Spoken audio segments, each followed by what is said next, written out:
It is during this particular long-awaited convention that citizens were lauded for having played a major role in curbing the rapid spread of the coronavirus, which has in turn brought about the flattening of the curve.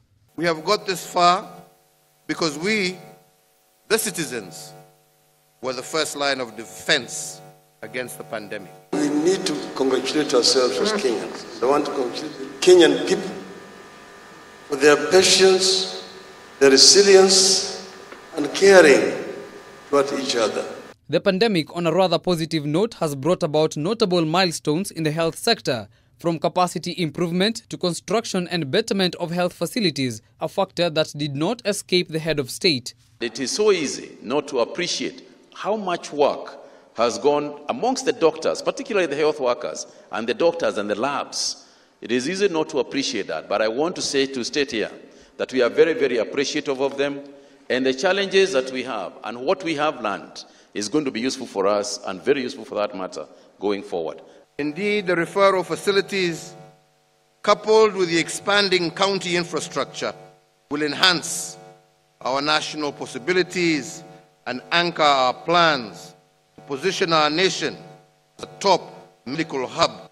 On that improvement note, legislators noted that Kenya as a country has the capacity to do away with outsourcing of products, noting that the country should now channel the necessary resources towards mass production of local commodities for local and international consumption. I think the spirit of Kenya has now awakened to the fact that we need to make our own ventilators, we need to make our own toothpicks, we need to make our own sanitizers. There is no reason why we should have all this made in China, made in Bahrain, made in South Africa here, because we don't have the same made in Kenya in that China, we don't have made in Kenya in that South Africa, we don't have made in Kenya in these other countries.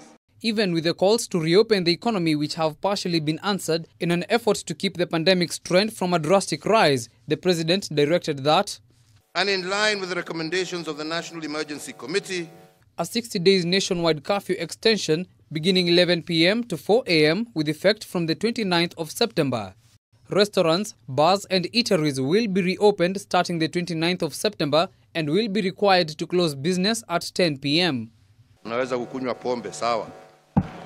Church attendance capacity has been set at 1/3 of the venue's capacity.